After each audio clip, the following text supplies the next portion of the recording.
ভক্ত গোষ্ঠী সহিতে গৌরাঙ্গ জয় জয়, শুনিলে চৈতন্য কথা ভক্তি লভ্য হয়। চৈতন্য ভাগবত গ্রন্থে মধ্যখণ্ডে অষ্টম অধ্যায়। উষাকাল হইতে নিত্য করে বিশ্বম্ভর, যুথ যুথ হইল যত গায়ন সুন্দর। শ্রীবাস পণ্ডিত লইয়া এক সম্প্রদায়, মুকুন্দ লইয়া আর জনকথ গায়। জয় নিতাই। গৌরহরি এবার নৃত্য আরম্ভ করলেন। উষাকাল হইতে নৃত্য আরম্ভ। উষাকাল মানে একদম প্রাতকাল।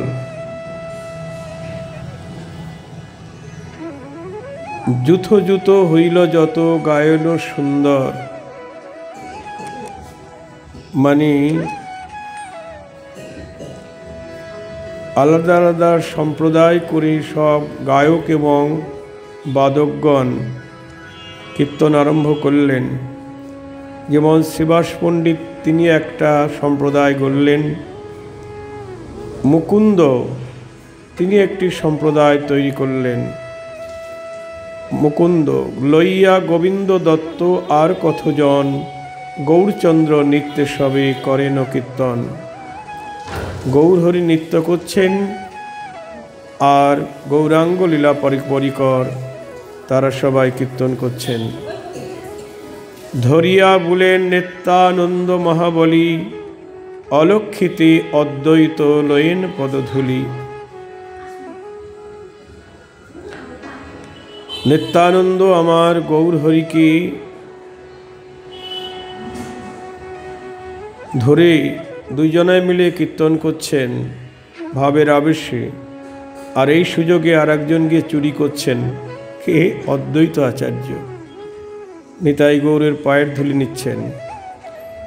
গদাধর আদি যত সজল নয়নী, আনন্দে বিভল হইলা প্রভুর কীর্তনী। শুনহ 40 পদ প্রভুর কীর্তন, যে বিকারে নাচে প্রভু জগত জীবন। 40 পদের এক কীর্তন আরম্ভ হলো। চৌদিকে গোবিন্দধ্বনি, শচীর নন্দন নাচে রঙ্গে। বিহ্বল হইলা সব পারিষদ সঙ্গে। হরি রাম রাম রাম, হরি রাম রাম রাম। যখন কান্দেন প্রভু প্রহরে কো কান্দি, লোটায় ভূমিতে কেশ তাহা নাহি বান্ধি। প্রভু যখন কাঁদছেন, এক প্রহর ধরে শুধু কাঁদছেন। এক প্রহর মানে 3 ঘন্টা। জয় রাধে।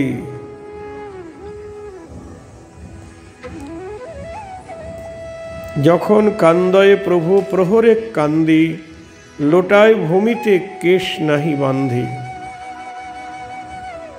এবং ভূমিতে পড়ে তিনি কাঁদছেন, তার মাথার কেশ ভূমিতে লুটিয়ে পড়ছে, বাঁধছেন না। সে ক্রন্দন দেখি হেন কোন কাষ্ঠ আছে, না পারে বিহ্বল হইয়া সে প্রভুর পাছে। সেই যে প্রভুর কান্না বা রোদন, সে এমন বলছে, সে ক্রন্দন দেখি হেন কোন কাষ্ঠ আছে। কার এমন কাষ্ঠ সদৃশ হৃদয় আছে যে গৌরহরির সেই কান্না শুনে সে কাঁদবে না? মানে পাষাণ পর্যন্ত গলে যায়। যখন হাসয়ে প্রভু মহা অট্টহাস, সেই হয় প্রহরিক আনন্দ বিলাস। যখন কাঁদছেন, এক প্রহর মানে 3 ঘন্টা শুধু কাঁদছেন। আবার যখন হাসছেন, 3 ঘন্টা ধরে শুধুই হাসছেন। দাস্যভাবে প্রভু নিজ মহিমা না জানি, জিনিলু জিনিলু বলে উঠে ঘনে ঘনি। আবার যখন নিজেকে দাস অভিমান করছেন যে আমি কৃষ্ণের চরণের দাস, গৌরহরি নিজেই কৃষ্ণ, আবার কখনো নিজেকে কৃষ্ণের দাস অভিমান করছেন। ক্ষণে ক্ষণে আপনে গায়ে উচ্চধ্বনি, ব্রহ্মাণ্ড ভেদয়ে যেন হেন মত শুনি। ক্ষণে ক্ষণে হয় অঙ্গ ব্রহ্মাণ্ডেরও ভর, ধরিতে সমর্থ কেহ নহে অনুচর। আর এমনভাবে প্রভু নৃত্য করছেন যে তার পদভরে ধরণী কম্পিত হচ্ছে। কারোর সামর্থ্য নাই যে প্রভুকে ধরতে পারে। ক্ষণে হয় তোলা হইতে অত্যন্ত পাতল, হরিষে করিয়া কান্দে বুলয়ে সকল। কখনো গৌরহরির অঙ্গ তুলার মতো হালকা হয়ে যাচ্ছে। জয় রাধি! কেমন মহাভাবের বিকার! একটা ভারী মানুষ কখনো তুলার মতো হালকা হয়? কিন্তু গৌরহরি কখনো তুলার মতো হালকা হয়ে যাচ্ছেন। আমাদের সিদ্ধ জগন্নাথ দাস বাবাজি তার জীবনীতে আছে যে তার সেবক বিহারী দাসজি সবসময় তার সেবা করেন। তো একবার সিদ্ধ বাবা বললেন যে বিহারী, বৃন্দাবন তো অনেকদিন থাকলাম, এবার নবদ্বীপে চল। তা কিভাবে আসবেন?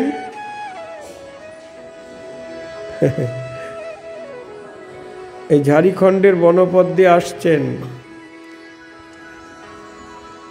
সিদ্ধ বাবাকে মাথায় নিয়েছেন বিহারীজি, ঝুড়ির মধ্যে করে মাথায় নিয়েছেন। বয়স হয়ে গেছে তো, তা মাথায় যখন তুলছেন তুলার মতো হালকা। নাহলে কি সম্ভব একজন মানুষকে একা একা মাথায় করে নিয়ে আসা?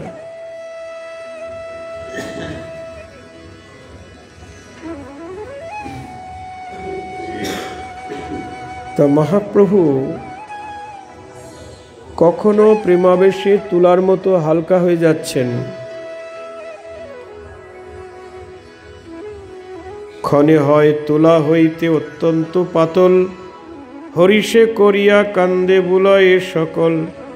প্রভুরে করিয়া কান্দে ভাগবতগণ, পূর্ণানন্দ হই করে অঙ্গন ভ্রমণ।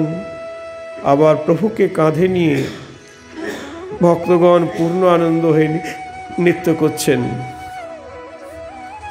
ভাবাবেশে একবার ধরে যার পায়, যখনই বা হয় প্রভু আনন্দে মূর্ছিত, কর্ণমূলে সবে হরি বলে অতি ভীত। প্রভু যখন আনন্দে মূর্ছিত হয়ে পড়ছেন, সবাই মিলে কর্ণমূলে হরিবোল হরিবোল বলছেন। নিতাই গৌর হরি বল।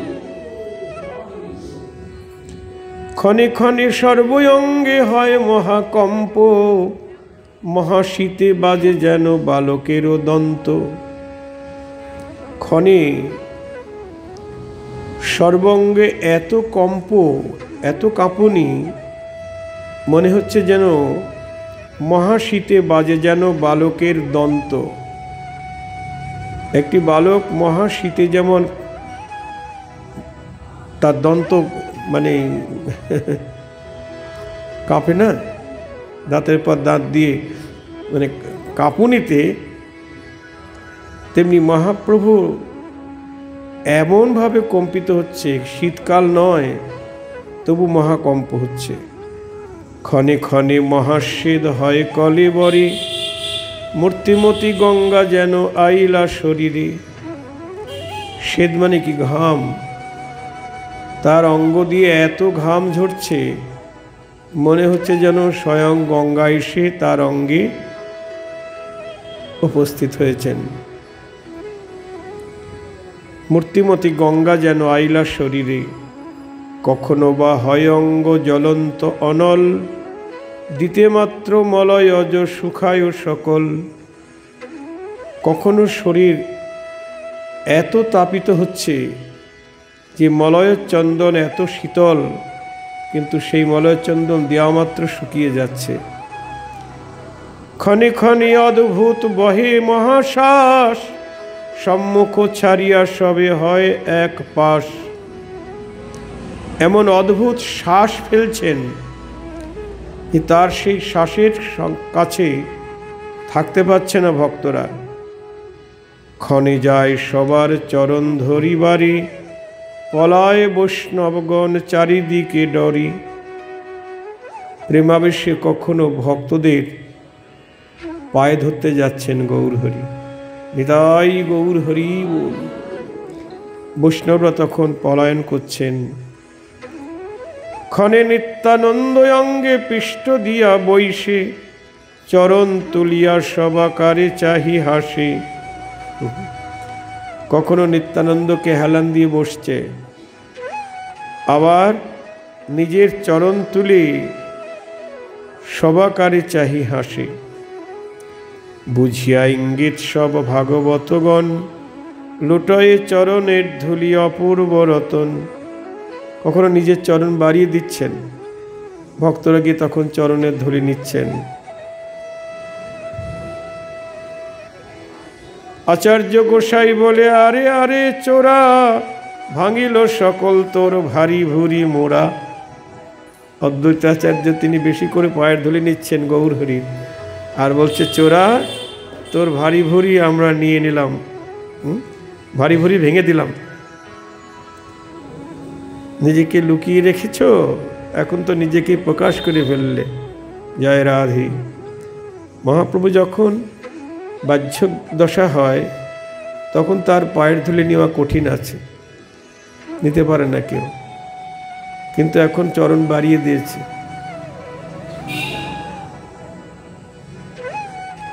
মহানন্দে বিশ্বম্বর গড়াগড়ি যায়, চারিদিকে ভক্তগণ কৃষ্ণ গুণ গায়।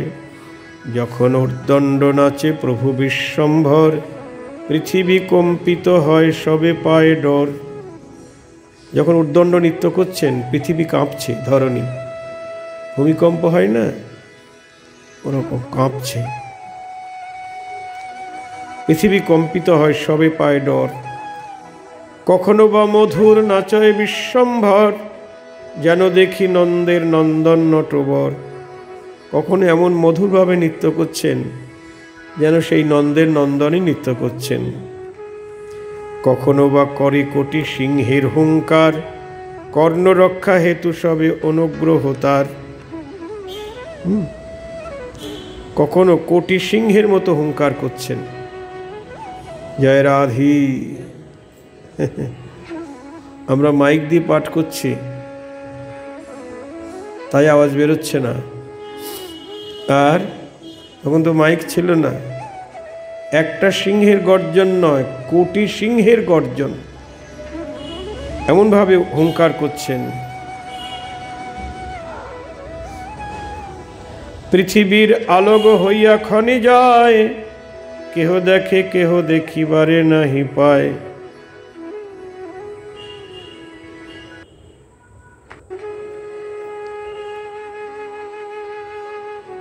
মানে কখনো পৃথিবীর আলোক হইয়া ক্ষণে যায়,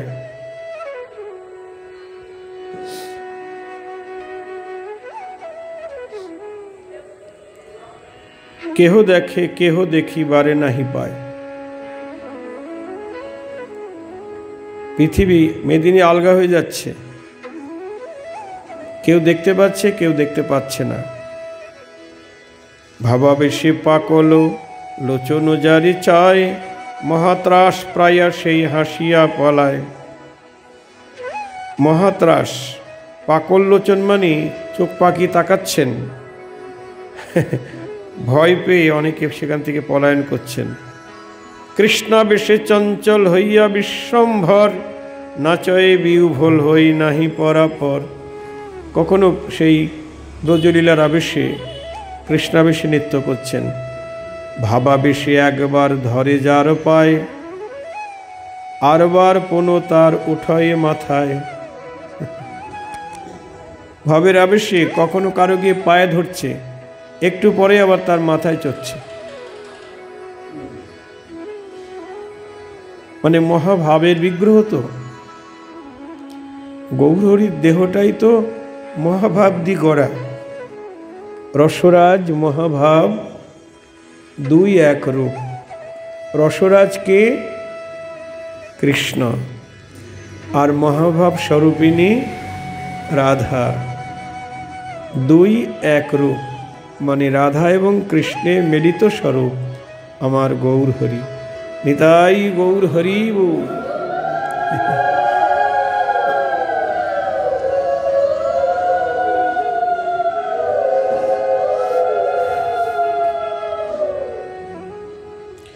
মহাভাব দিয়ে গড়া। আমাদের দেহ তো পঞ্চভূতে গড়া, জল, মাটি, আকাশ, বাতাস, অগ্নি। হ্যাঁ, পঞ্চভূতে তৈরি হচ্ছে, আবার পঞ্চভূতেই লীন হয়ে যাচ্ছে, দিনে দিনে ক্ষয় হয়ে যাচ্ছে। এমন একটা সময় আসবে প্রাণবায়ুটা বাইর হয়ে যাবে, এই পঞ্চভূত আবার পঞ্চভূতে মিশে যাবে। কিন্তু মহাপ্রভুর দেহটা তা নয়, মহাভাব দিয়ে তৈরি।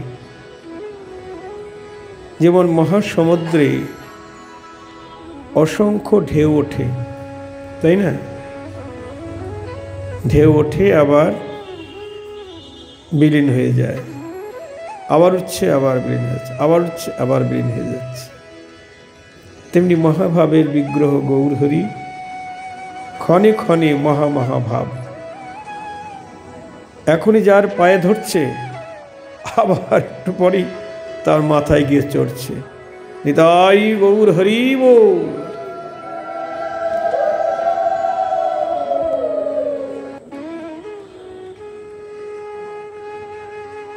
ক্ষণে যার গলা ধরি করই ক্রন্দন, ক্ষণেকে তাহার কান্ধে করে আরোহণ। কখনো যার কারো গলা ধরে কাঁদছেন, আবার কখনো তার কাঁধে চড়ছেন। ক্ষণে হয় বাল্যভাবে পরম চঞ্চল, মুখে বাদ্য বায় যেন ছাওয়ালো সকল। হ্যাঁ, বাল্যভাবে এমনভাবে চঞ্চল হচ্ছে, আবার বালকেরা যেমন মুখে নানা রকম বাদ্য বাজায় না, কত পাখির ডাক ডাকে, গরুর ডাক ডাকে, তাই না? ঠিক ওই রকম বাদ্য করছেন মুখে, বালকের স্বভাবে। চরণ নাচায় ক্ষণে খল খল হাসে, জানুগতি চলে ক্ষণে বালক আবেশে। আবার কখনো চরণ নাচাচ্ছে, খলখল করে হাসছে, কখনো আবার হামাগুড়ি দিয়ে চলছে। ক্ষণে ক্ষণে হয় ভাব ত্রিভঙ্গ সুন্দর, প্রহরেকও সেই মতো আছে নিরন্তর। আবার কখনো ত্রিভঙ্গ হয়ে দাঁড়াচ্ছেন। ক্ষণে ধ্যান করে কর মুরলীর ছন্দ, সাক্ষাৎ দেখিয়ে যেন বৃন্দাবন চন্দ্র। মুরলী নিয়ে বাজাচ্ছে, কে দেখছে গো ভাগ্যবান।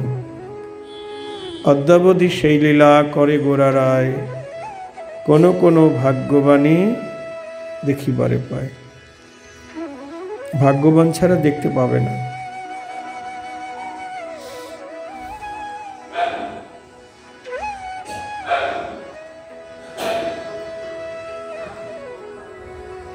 বাহ্য পাই দাস্যভাবে করয়ে ক্রন্দন, দন্তে তৃণ করি চাহে চরণ সেবন। চক্রাকৃতি হই ক্ষণে প্রহরে কো ফিরে, আপন চরণে গিয়া লাগে নিজ শিরে।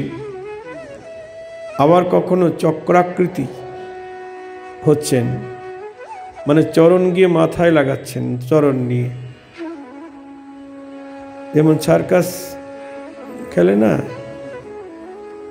সার্কাসে সব না চক্রাকৃতি হয়ে যায়, মাথায় পা ঠেকায়। তা প্রভু চক্রাকৃতি হয়ে যাচ্ছে, ওটা প্রেমের আবেশে। আবার কখনো শির গিয়ে মাথায় লাগিয়ে, পা গিয়ে শিরে লাগছে। যখন যে ভাব হয় সেই অদ্ভুত, নিজ নামানন্দে নাচে জগন্নাথ সুত। ঘন ঘন হিক্কা হয় সর্বঙ্গ নরী, না পারে হইতে স্থির পৃথিবীতে পরি। গৌরবর্ণ দেহ ক্ষণে নানা বর্ণ দেখি, ক্ষণে ক্ষণে দুই গুণ হয় দুই আঁখি। বলছে গৌরবর্ণ দেহ কখনো অন্য বর্ণ হয়ে যাচ্ছে, তার তো গৌরবর্ণ পীতবর্ণ, কিন্তু প্রেমের বিকারে কখনো অন্য বর্ণ হয়ে যাচ্ছে, অন্য রং হয়ে যাচ্ছে শরীরে। আবার ক্ষণে ক্ষণে দুই গুণ হয় দুই আঁখি, কখনো মানে দুই গুণ চোখ হয়ে যাচ্ছে, এত বড় চোখ হয়ে যাচ্ছে। দ্বিগুণ অলৌকিক হইয়া প্রভু বৈষ্ণব আবেশে, যে বলিতে যোগ্য নহে তাহা প্রভু ভাসে। এবার বলছেন বৈষ্ণবদেরকে, পূর্বে যে বৈষ্ণব দেখি প্রভু করি বলি, এ বেটা আমার দাস ধরে তার চুলি। মানে আগে যাকে বৈষ্ণব বলে প্রভু বলেছিলেন আপনারা পরম বৈষ্ণব, হ্যাঁ, গিয়ে তার চুলে ধরছে, বলছে এ বেটা আমার দাস, এ বেটা তো আমার দাস, এই বলে তার চুলে ধরছে। তা চুলে তো সবার ধরা যায় না, দাস যে তাকেই চুলে ধরা যায়।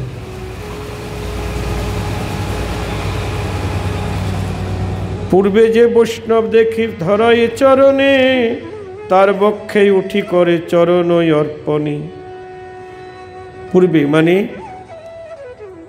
গয়ায় যাওয়ার আগে তো প্রভুর খুব ঔদ্ধত্য ছিল,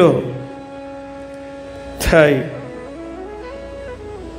তারপরে একটু সবার আশীর্বাদে একটু ভাবটা পরিবর্তন হলো, তাদের পায়ে গিয়ে প্রণাম করছেন, সবাই আশীর্বাদ করছেন। তবে সবাই আমাকে ফাঁকি জিজ্ঞাসার ভয়ে পালিয়ে যায় আমাকে দেখে। তবে মুকুন্দ, আমি একদিন বৈষ্ণব হব, এমন বৈষ্ণব হব যে ত্রিভুবন আমায় বন্দনা করবে। আজকে এর আগে যে বৈষ্ণবের চরণ ধরে মিনতি করেছে, আজকে গিয়ে তার বক্ষে চেপে নিজের চরণ অর্পণ করছে। প্রভুর আনন্দ দেখি ভাগবতগণ, অনন্যে গলা ধরি করয়ে ক্রন্দন। সবার অঙ্গেতে শোভে শ্রীচন্দনমালা, আনন্দে গাওই কৃষ্ণ রসে হই ভোলা। মৃদঙ্গ মন্দিরা বাজে শঙ্খ করতাল, সংকীর্তন সঙ্গে সব হইল মিশাল। ব্রহ্মাণ্ড উঠিল ধ্বনি পুরিয়া আকাশ, চৌদিকের অমঙ্গল যায় সব নাশ। এমন সেই হরিধ্বনি মঙ্গলধ্বনি যে ব্রহ্মাণ্ড উঠিল ধ্বনি পুরিয়া আকাশ, সমস্ত ব্রহ্মাণ্ড ভেদ করে গেল, এমন সেই হরিধ্বনি। চৌদিকের যত অমঙ্গল ছিল সব নাশ হয়ে গেল। হ্যাঁ গো, হরিনামের ধ্বনিতেই সব নাশ হবে, এছাড়া কোনো অমঙ্গল নাশের উপায় নাই। যতই আমাদের সরকার চেষ্টা করুক মানুষের দুঃখ দুর্দশা দূর করবার, পারবে না। যত শ্রী আরম্ভ করেছেন সরকার, কোনোদিন আমাদের সুখ করতে পারবে না। দুঃখ চিরকালই থাকবে। টাকা পয়সা পেলে, চাল ডাল পেলেই কি আমাদের দুঃখ দূর হবে? হবে না। একমাত্র কৃষ্ণ চরণে ভক্তি লাভই মঙ্গল। মা মঙ্গলচণ্ডীও আপনার মঙ্গল করতে পারবে না, বিপত্তারিণীও বিপদ তারণ করতে পারবে না, কোনো দেবতা আমাদের মঙ্গল করতে পারবে না। তাহলে যে বিপদ থেকে আমরা উদ্ধার হয়ে যাচ্ছি, অমুক দেবতার কাছে মানত করেছিলাম আমার ছেলের অসুখ সেরে গেলে আমি এই দেবো ওই দেবো, এগুলো তো হচ্ছে। হ্যাঁ, দেবতারা আমাদের দেহের মঙ্গল করতে পারেন, সংসারের আয় উন্নতি দিতে পারবেন দেবতারা, কিন্তু আমাদের আত্মার মঙ্গল কেউ করতে পারবেন না। আত্মার মঙ্গল একমাত্র কৃষ্ণ ভক্তি, কৃষ্ণচরণে ভক্তি লাভই আত্মার মঙ্গল। যার কৃষ্ণচরণে ভক্তি আছে সেই সুখী, আর যার কৃষ্ণচরণে ভক্তি নাই সে দুঃখী।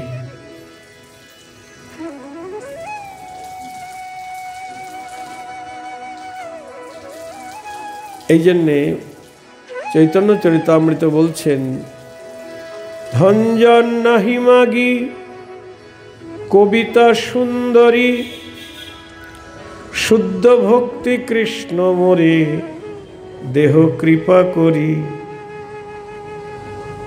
মহাপ্রভু নিজেই কৃষ্ণ, আবার কৃষ্ণের কাছে প্রার্থনা করছেন, হে কৃষ্ণ তোমার কাছে কিচ্ছু চাই না, না ধন জন নাহি মাগি কবিতা সুন্দরী।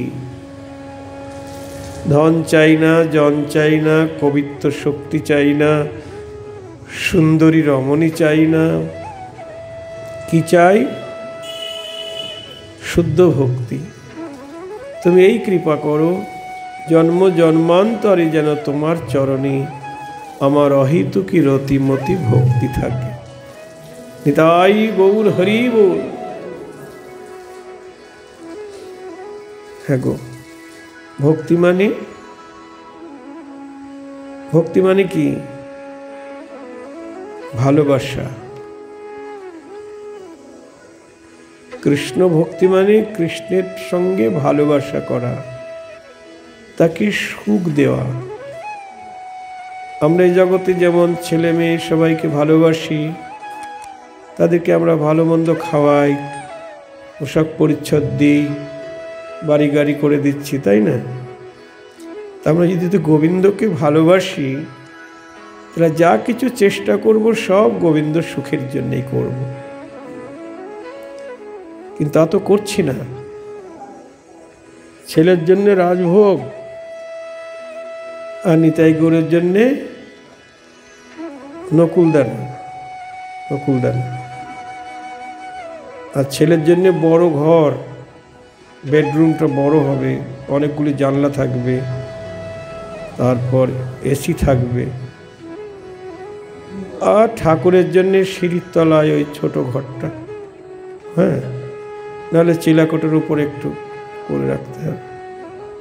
হ্যাঁ, এটা কি ভালোবাসা? এগুলো হলো ঘুষ দেওয়া, ঘুষ। ঠাকুরকে ঘুষ দিয়ে আমরা আমাদের স্বার্থ সিদ্ধি করতে চাই। দোকানে গণেশ আর কি লক্ষ্মী দুইজনাই থাকবে, সিদ্ধিদাতা গণেশ, আর লক্ষ্মী হলেন ঐশ্বর্যদাতা, ধন ঐশ্বর্য দান করবেন। কিন্তু রাধাকৃষ্ণকে বসালে তো দেবে না, না, ওটা দেবে না, ঐশ্বর্য পাওয়া যাবে না, সিদ্ধি লাভও হবে না, ওই জন্য আর বসাচ্ছে না।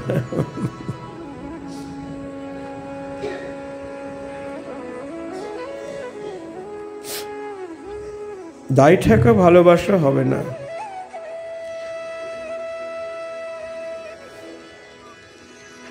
যখন কৃষ্ণের সঙ্গে ভালোবাসা হবে, প্রেম হবে, তখন যা কিছু করা হবে তার জন্যই করতে হবে।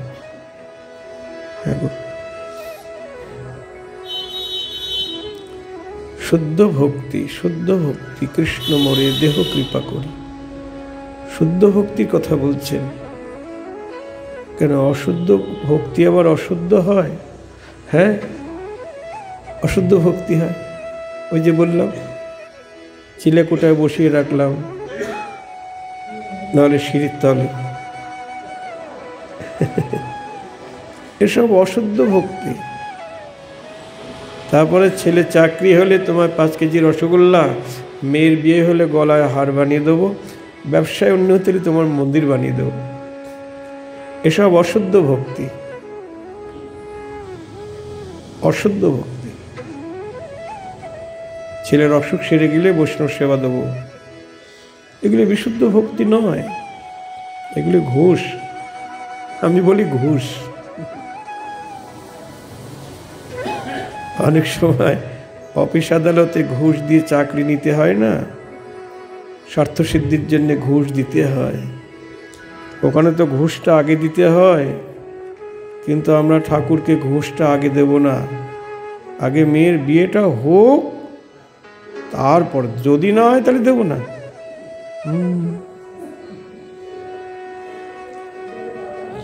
ঘুষ দেওয়া ভক্তি, এটা ভালোবাসা নয়। কৃষ্ণচরণে ভক্তি, এর আগে অনেকবার বলেছি আপনাদের কাছে, তবুও একটা গল্প করি। ওই যে এক রাজামশাই দরিদ্র প্রজাদের ডেকে বললেন, বলো কার কি অভাব আছে, সব অভাব পূর্ণ করে দেব। কেউ বললেন গরু মরে গেছে, চাষ করতে পারছি না, ওকে মন্ত্রী ওকে 2টা বলদ গরু দিয়ে দাও। মেয়ের বিয়ে দিতে পারছি না, ওকে মেয়ে বিয়ের টাকা দিয়ে দাও। ঘর মেরামত করতে পারছি না, ওকে ঘর মেরামতের টাকা দিয়ে দাও। যে যা চাইছে দিয়ে দিচ্ছেন। তা সবাই নিয়ে চলে গেল। একজন ভিখারি প্রাসাদের এক কোণায় বসে আছে। রাজা বললেন, আরে তুমি কিছু চাইলে না? ভিখারি বলছে, না রাজামশাই, আমার কিছু দরকার নেই। ভিখারি বলছে, আমার কিছু দরকার নেই। রাজা বলছে, তা হয় নাকি? আমার দানযজ্ঞ অসম্পূর্ণ থেকে যাবে, তুমি কিছু চাও।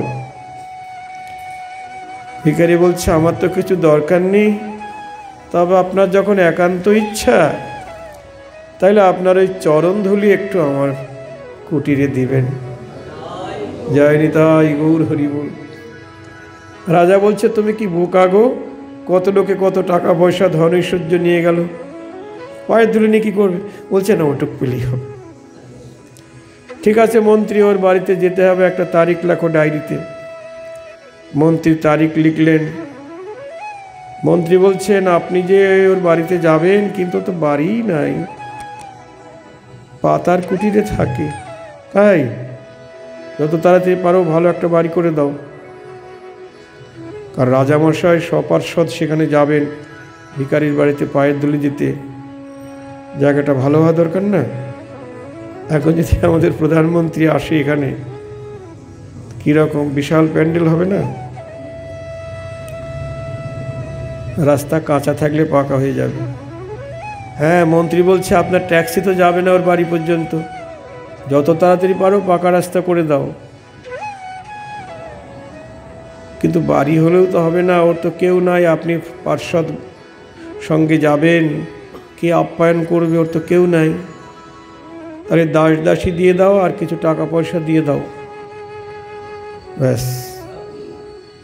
এবার নির্দিষ্ট দিনে রাজামশাই ভিখারির বাড়িতে পায়ের ধুলি দিতে এলেন। কি বুঝলেন? যারা মেয়ে বিয়ের টাকা চেয়েছিল ওই পর্যন্ত, ছেলের চাকরি ওই পর্যন্ত, ঘর মেরামতির টাকা ওই পর্যন্ত, কন্যাদায়ের টাকা ওই পর্যন্ত, হ্যাঁ, কন্যাশ্রী রূপশ্রী সব ওই পর্যন্ত হলো। কিন্তু শুধু চরণধুলির আশায় বাড়ি ঘর, টাকা পয়সা, দাস দাসী, পাকা রাস্তা, সবার উপরে সপার্ষদ রাজামশাইয়ের চরণধুলি। তা আমরা গৌর গোবিন্দের চরণে পৃথক পৃথকভাবে ধনং দেহি, যশ দেহি, এটা দেহি সেটা দেহি, এই দেহি দেহি না করি যদি গোবিন্দের চরণ চাই, যদি গৌরহরি তোমার চরণ ছাড়া আর কিছু চাই না, শুধু তোমাকেই চাই, তোমার সেবা করতে চাই, তোমার সুখী সুখী হতে চাই, আমি নিজের সুখ চাই না, তাই গৌরহরি আর থাকতে পারবে গো? আর থাকতে পারবেন না, আপনার বাড়িতে আসতে বাধ্য হবে। হ্যাঁ, বাধ্য হবে। ও তো আমার লোক, যাই ওর বাড়িতে, কি গো, আমাকে ছাড়া আর কিছু জানেন না, সবসময় তো আমার জন্যই ব্যাকুল হয়ে ডাকছে, ওর বাড়িতে যাই।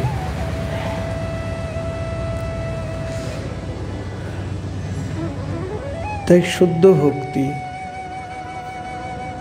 বিশুদ্ধ ভক্তি,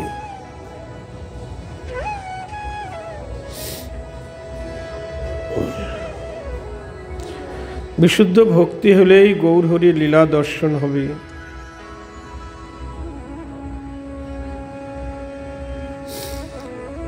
সবার অঙ্গেতে শোভে চন্দনমালা, আনন্দে গায়ে কৃষ্ণ রসে হই ভোলা। মৃদঙ্গ মন্দিরা বাজে শঙ্খ করতাল, সংকীর্তন সঙ্গে সব হইল মিশাল। ব্রহ্মাণ্ডে উঠিল ধ্বনি পুরিয়া আকাশ, চৌদিকে অমঙ্গল যায় সবনাশ। একোন অদ্ভুত যার সেবকের নিত্য, সর্ববিঘ্ন নাশ হয়ে জগৎ পবিত্র। সে প্রভু আপনে নাচে আপনার নামে, ইহার কি ফল কিবা বলিব পুরাণী। বৃন্দাবন দাস ঠাকুর বলছেন, এতে আর কি আশ্চর্য, যার সেবকের নিত্যে সর্ববিঘ্ন বিনাশ হয়। প্রভুর সেবক যদি নিত্য করে প্রেমাবেশী, তাহলে সর্ববিঘ্ন বিনাশ হয়। আমরা গাই না, শ্রীরূপ সনাতন ভট্ট রঘুনাথ, শ্রীজীব গোপাল ভট্ট দাস রঘুনাথ। এই ছয় গোসাইর করি চরণ বন্দন, যাহা হইতে বিঘ্ন নাশ অভীষ্ট পূরণ। দেখেছেন? তাহলে প্রভুর সেবকের নাম লইলেই সর্ববিঘ্ন নাশ হয়ে যায়, সকল অমঙ্গল পালিয়ে যায়। আর সেই সেবকের প্রভু গৌরহরি নৃত্য করছেন, আর কি জগতের অমঙ্গল থাকতে পারে গো? তবে মঙ্গল আর অমঙ্গল কি, এটা তো আমরা বুঝলাম, তাই না? দেহের মঙ্গল কিন্তু মঙ্গল নয়, না। মেয়ের বিয়ে, ছেলের চাকরি, ওটা মঙ্গল নয়। মাঙ্গলিক অনুষ্ঠান, মাঙ্গলিক অনুষ্ঠান, বিয়ে, অন্নপ্রাশন, আরও কত কিছু আছে না, বিভিন্ন দেবদেবতার পূজা আরাধনা, যাগযজ্ঞ, এসব মাঙ্গলিক অনুষ্ঠান। তো এগুলি আমাদের মঙ্গল করে, কিন্তু ওগুলি দেহের মঙ্গল করে, আত্মার মঙ্গল করে না। আত্মার মঙ্গলই প্রকৃত মঙ্গল, দেহের মঙ্গল মঙ্গল নয়। হ্যাঁ, এখানে প্রশ্ন হতে পারে যে বাবাজি, দেহ যদি সুস্থ না থাকে তো গোবিন্দকে ডাকবো কি করে, তাই না? দেহটাকে সুস্থ রাখতে হবে। কিন্তু যারা শুদ্ধ ভক্ত, তারা ভগবানের কাছে কখনো নিজের জন্য কিছুই চায় না।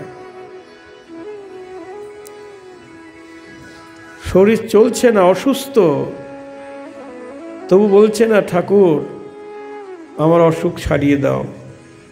এই কালনার সিদ্ধ ভগবান দাস বাবাজি, ওনার একটা সেবক, ও জ্বর হয়েছে,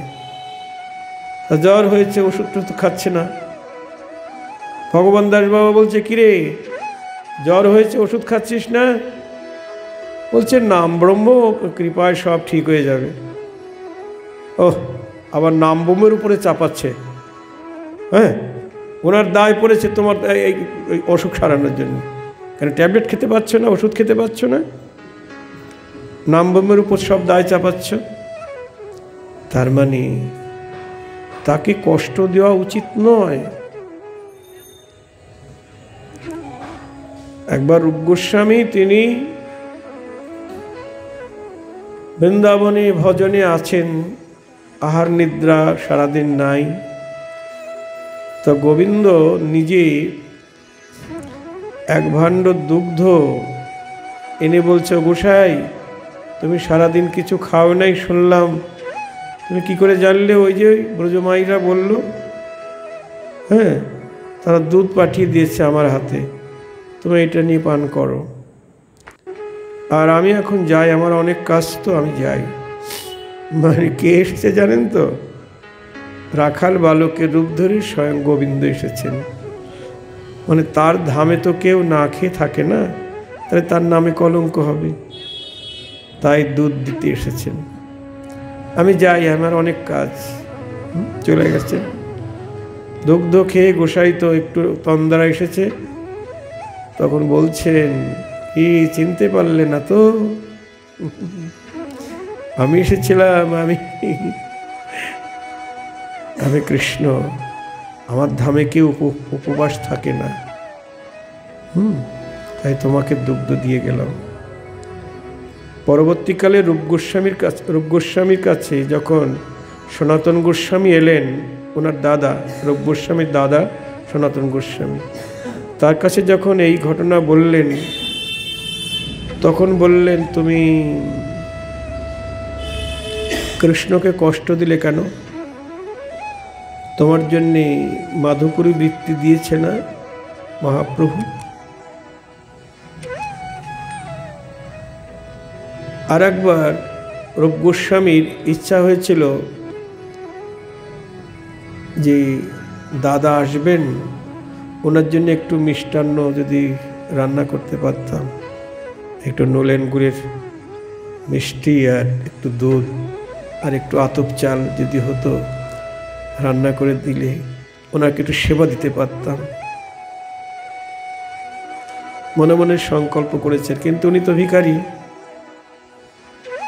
কারো কাছে চাইতে পারবে না। ভিখারির কারো কাছে কিছু চাইতে নাই, যা পাওয়া যায় যচিতভাবে তাই যেতে হবে, মাধুকুরীতে যা দেবে তাই নিতে হবে। তখন রাধারানী একটি বালিকার রূপ ধরে মিষ্টান্নর জন্য যা কিছু দরকার সব নিয়ে এসে बालिकार बेशे गोसाई मेरे मैया तुमके लिए ये भेज दिया है तुम ठाकुर के भोग लगाओ बाह कामना करलाम एसे गेल যত্ন করে রান্না করলেন ভোগ লাগালেন रूप गोस्वामी যখন सनातन गोस्वामी যখন এলেন তাকে সেবা দিলেন आस्वादन পেয়ে বলছে তুমি এই মিষ্টান্ন এই সব সামগ্রী কোথায় পেলে তখন সব বৃত্তান্ত বললেন सनातन गोस्वामी তখন ধ্যানে জানতে পারলেন এই বালিকা কে ধ্যানে जानते पारलेन स्वयं राधारानी बालिकार बेशे এই তণ্ডুল मिष्टि एवं दुग्ध दिए गेছে তখন रूप गोस्वामी के आबार बोललेन केन तुमी राधारानी के कष्ट दिले से आमादेर दासत्व करबे केन आमरा तार चरणेर दासी आमरा तार दासत्व करब दासीवृत्ति करब ताके तुमी आमादेर सेवाय लागाले एरकम प्रेम एकबार रघुनाथ दास गोस्वामी राधाकुंडेर पारे बसे भजन करছে তখন পাকা টাকা হয় নাই तो भजनेर आवेशे आछे रौद्र उठे गेছে ज्ञान नाई सूर्योदय हये गेছে भजनेर आवेशे बसे आছেন रघुनाथ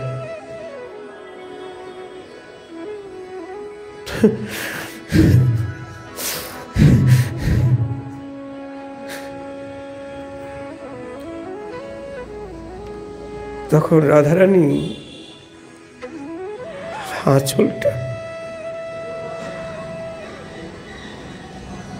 আঁচল দিয়ে আড়াল করে রেখেছে রঘুনাথকে, যাতে অঙ্গে তাপ না লাগে।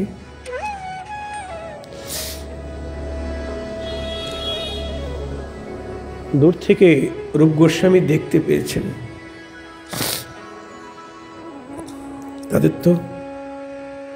তারা নিত্যলীলার পরিকর, তিনি দেখতে পেয়েছেন ওই লীলা। এসে বললেন, রঘুনাথ তো রূপ গোস্বামীর শিষ্য,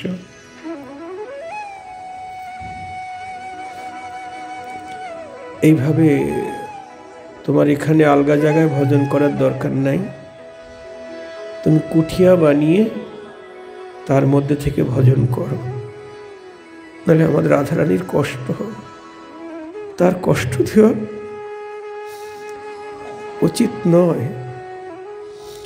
আমরা তার সেবিকা, তিনি আমাদের আরাধ্যা। আমরা অনেক সময় বলি, ঠাকুর তুমি এনে খাও, তুমি যা দিয়েছো তাই দিয়েছি। এটা বলা ঠিক নয়। তুমি যা দিয়েছো তাই দিয়েছি, এটা না, বলতে হবে আমি ভিক্ষা করি এনেছি গো নদীবাসীর দ্বারে দ্বারে, নিতাই গৌর ভোজন করাবো বলে আমি ভিক্ষা করি এনেছি গো। খাও হে কাঙালের ঠাকুর, এসেছো কাঙালের ঘরে। তুমি যা দিয়েছো তাই দিয়েছি, তুমি এনে খাও, অমুক তমুক না না, কথাবার্তা খুব সাবধানে বলতে হবে।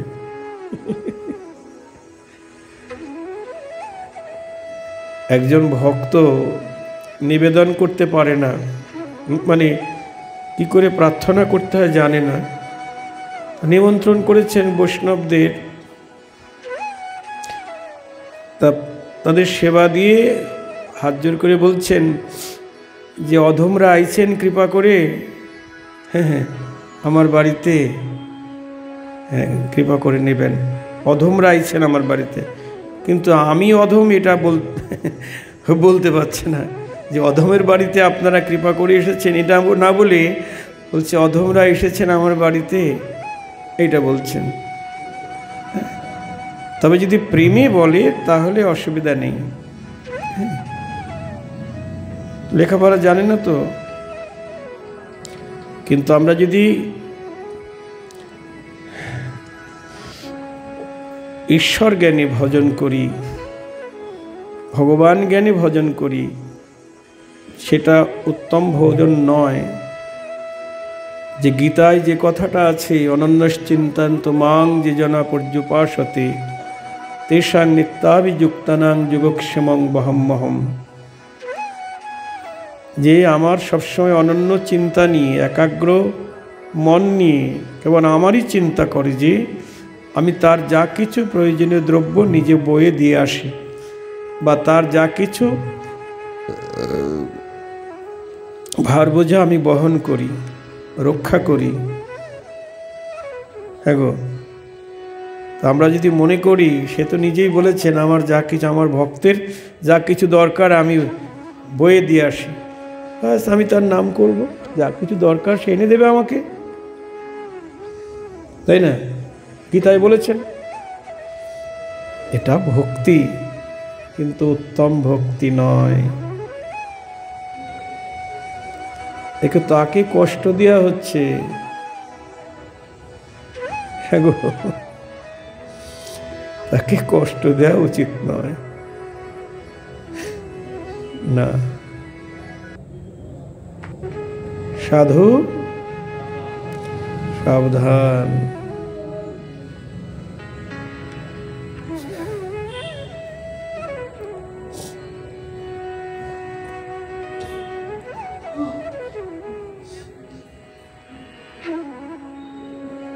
তাই মঙ্গল মানে হলো আত্মার মঙ্গল।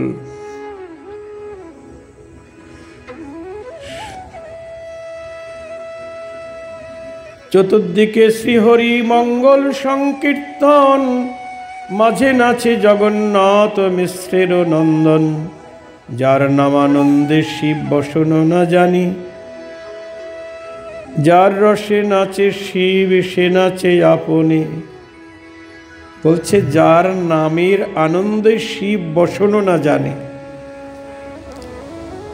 মানে কৃষ্ণ নামে রাম নামে এমনভাবে শিব নাচছে, তার পরিধানের বসন আছে কি নাই জ্ঞান নাই।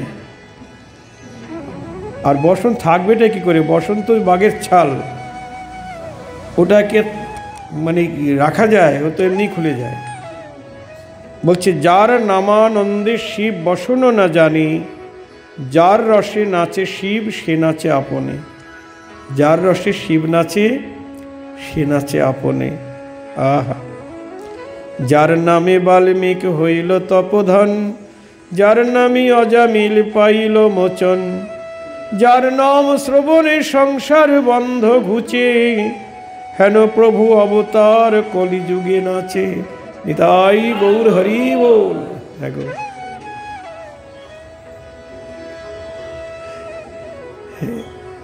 অন্য কিছুতে আনন্দ নয়,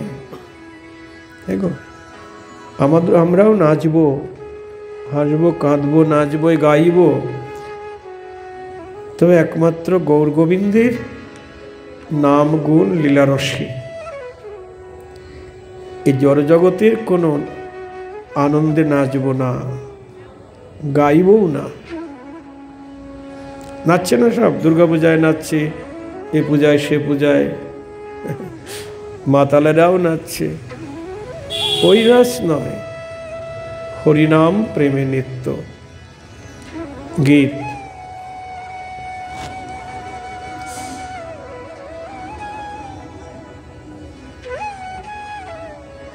যার নাম লই সুখ নারদ বেড়ায়, সহস্র বদন প্রভু যার গুণ গায়। সর্বমহাপ্রায়শ্চিত্ত যে প্রভুর নাম, সে প্রভু নাচয়ে দেখে যত ভাগ্যবান। বলছেন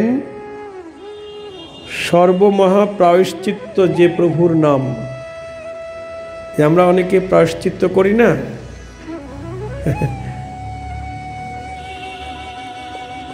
কোনো প্রায়শ্চিত্তের বিধান আপনার জানার দরকার নেই, শুধু হরিনাম করুন, সব প্রায়শ্চিত্ত হয়ে যাবে। এক ভক্ত একদিন ফোন করেছে, বাবা গোয়াল ঘরে আগুন ধরে গিয়েছিল, কি করব?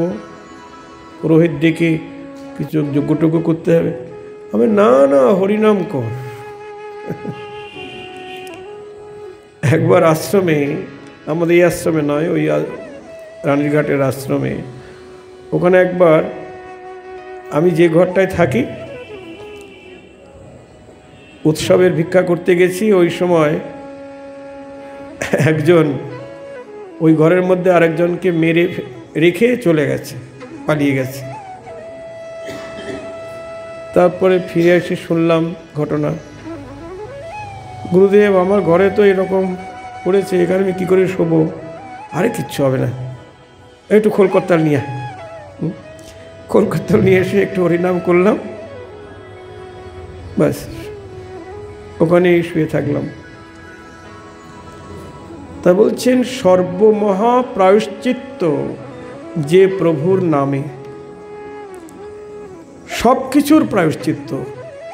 কেউ হয়তো কষ্ট পাচ্ছে, প্রাণটা যাচ্ছে না, ব্যাধিগ্রস্ত হয়ে, হরিনাম করুন, তাকে হরিনাম শোনান।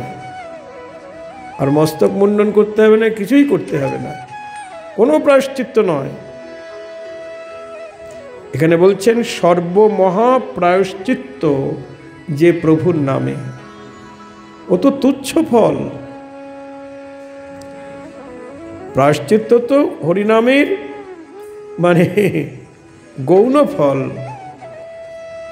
কিন্তু হরিনামের মুখ্য ফল হলো কৃষ্ণ পদে প্রেম লাভ। হরিনামের মুখ্য ফল কৃষ্ণ চরণ প্রাপ্তি। যেই নাম সেই কৃষ্ণ।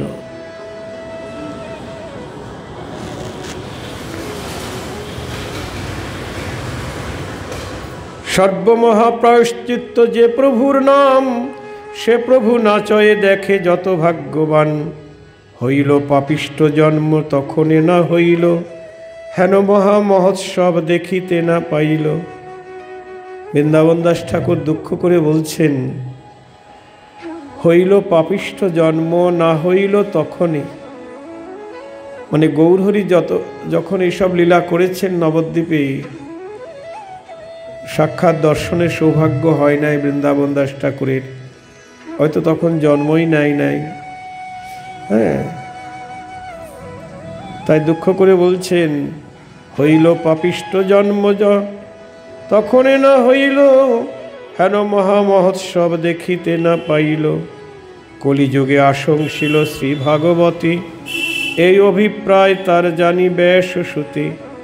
নিজানন্দে নাচে মহাপ্রভু বিশ্বম্ভর, চরণের তালি শুনি অতি মনোহর।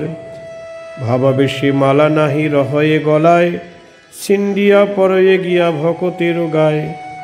কতি গেল গরুরের আরোহণ সুখ, কতি গেল শঙ্খ চক্র গদা পদ্মরূপ। এমনভাবে প্রেমানন্দে নৃত্য করছেন, গাইছেন, ধুলায় গড়াগড়ি যাচ্ছেন। তো মহাজন বলছেন, কোথায় গেল গরুরের আরোহণের সুখ? মানে গরুর তো তার বাহন, নারায়ণের বাহন গরুরের পিঠে চড়ে ঘোরে। বলছে কোথায় গেল শঙ্খ চক্র গদাধর রূপ? আজকে ধুলায় গড়াগড়ি যাচ্ছে ওই রূপ।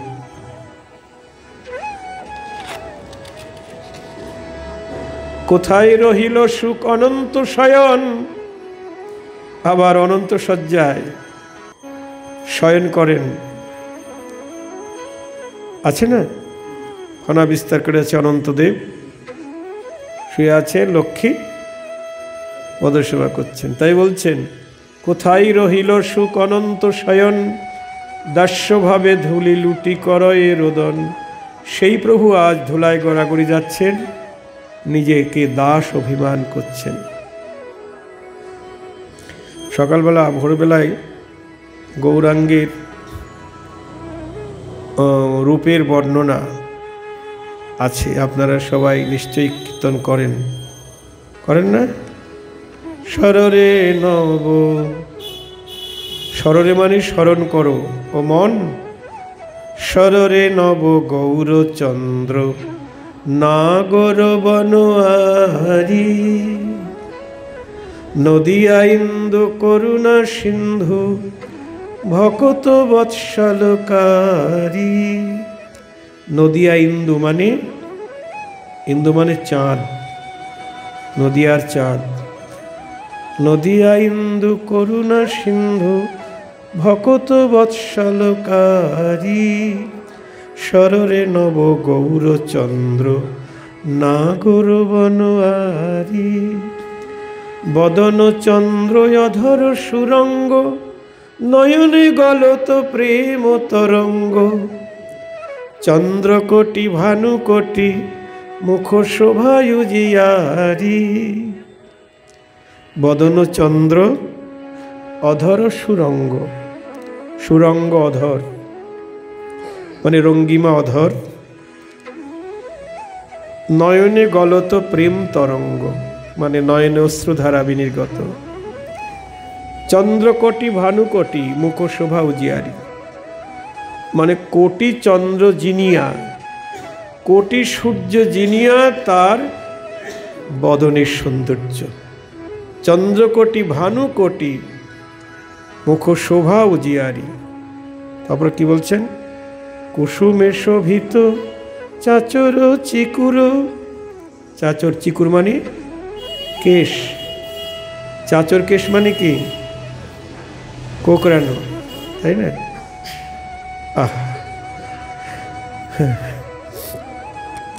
কুসুমে শোভিত চাচর চিকুরে, সে চাচর চিকুরে কুসুম শোভা পাচ্ছে।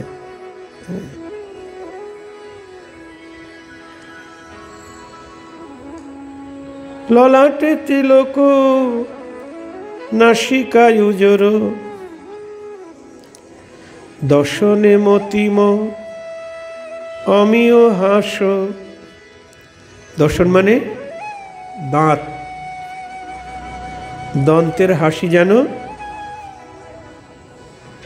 অমিয় হাস, দর্শনে মতিম অমিয় হাস। দর্শন মানে দাঁতগুলি যেন এই জড়জগতের দাঁত নয়, মতি। অমিয় হাস, সেই বদনের যে হাসি, সেই হাসি তো নয়, অমিয় হাস, যেন অমৃত ঝরে ঝরে পড়ছে। দর্শনে মতিময় অমিয় হাস,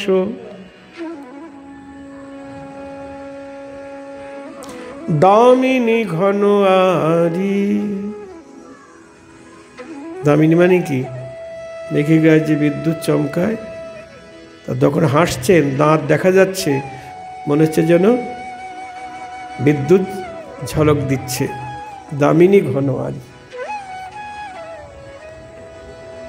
মকর কুণ্ডলী ঝলকে গণ্ড, মণি কৌস্তুভ দীপ্ত কণ্ঠ, চন্দন বলয়া রতন নূপুর, যজ্ঞসূত্রধারী। গলায় যজ্ঞসূত্র, কানে কুণ্ডল, কৌস্তুভ মণি গলাতে শোভা পাচ্ছে। মাল্য চন্দনে চর্চিত অঙ্গ, লাজে লজ্জিত কোটি অনঙ্গ। তার অঙ্গে মাল্যচন্দন শোভা পাচ্ছে দেখে কোটি অনঙ্গ, কোটি কামদেব তার রূপ দেখে লজ্জা পাচ্ছে। লাজে লজ্জিত কোটি অনঙ্গ, একটা কামদেব নয়, কোটি কামদেবের সৌন্দর্য পরাজিত।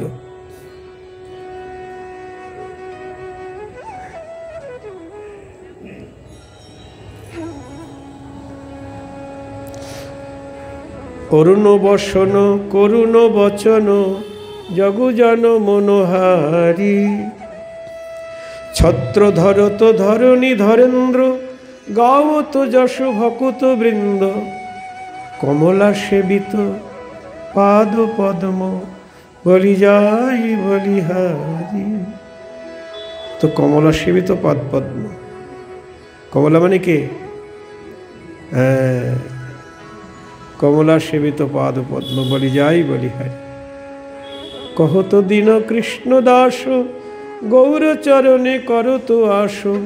পতিত পাবন নিতাই চাঁদ, প্রেম দানকারী। সররে নব গৌরচন্দ্র, নাগর বনোয়ারি। আমরা সকালবেলা এটা গাইতে পারি। হ্যাঁ গো, ভালোবাসা হবে কি করি তার সঙ্গে? যত তার নাম রূপ গুণ আমরা গাইব, স্মরণ করব, তত ভালোবাসাটা গাঢ় হবে। মানে গৌরের সঙ্গে ভালোবাসা যত বেশি হবে, মায়ের ভালোবাসা তত কমবে। হ্যাঁ, ওদিকে ভালোবাসা যত বাড়বে, এদিকে ভালোবাসা তত কমবে।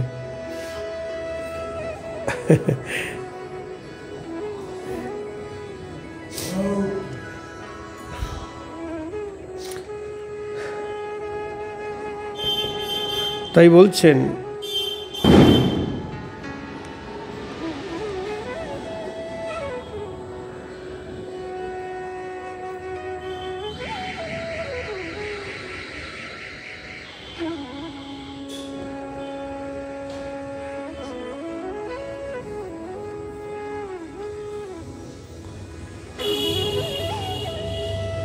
কোথায় রহিল বৈকুণ্ঠের সুখভার, দাস্য সুখে সব সুখ পাশরিল আর। কতি গেল রমার বদন দৃষ্টি সুখ, বিরহী হইয়া কান্দে তুলি বাহু মুখ। শঙ্কর নারদাদি দ্বার দাস্য পাইয়া, সর্বৈশ্বর্য তিরস্করি ভ্রমে দাস হইয়া। যার চরণে সবাই দাস্যভাব কামনা করে, আর সেই প্রভু নিজে দাস্য অভিমান করছেন। সে প্রভু আপনেই দন্তে তৃণধরি, দাস্যযোগ মাগে সব সুখ পরিহরি। স্বয়ং গৌরহরি সব সুখ পরিত্যাগ করে দাস্য সুখ কামনা করছেন। আমাদেরও সবাইকে অন্য কোনো সুখ কামনা করলে হবে না, দাস অভিমান করতে হবে। আমি গৌর চরণের দাস, আর বৃন্দাবনে বলুন মায়েরা বলুন। রাধারানীর দাস, নবদ্বীপে গৌরাঙ্গের দাস। গৌরের সেবা পেতে গেলে গৌরহরির দাস হতে হবে, সেবক হতে হবে, দাস। ঠাকুরমশাই বলছেন না, শ্রীকৃষ্ণ চৈতন্য প্রভুর দাসের অনুদাস। দাস হতেও তিনি আবার সংকুচিত হচ্ছেন, বলছেন শ্রীকৃষ্ণ চৈতন্য প্রভুর দাসের অনুদাস, মানে দাসের দাস, তার দাস। সেবা অভিলাষ মাগে নরোত্তমা দাস। অল্প ভাগ্যে দাস নাহি করে ভগবান। অল্প ভাগ্যে কাউকে দাস করে না, নিজের দাস করে না। যে করে আমার আস তারই করি সর্বনাশ। তবু যদি না ছাড়ে পাস, তারই করি দাসের দাস। তাই গৌরহরি নিজে দাস অভিমান করছেন। তাই আমাদেরও গৌরহরির দাস্য সুখ কামনা করতে হবে। শ্রীকৃষ্ণ চৈতন্য নিত্যানন্দ চাঁদ জানো, বৃন্দাবন দাস তোছু পদ যুগে গান। নিতাই গৌর হরি বল। আজ এই পর্যন্ত।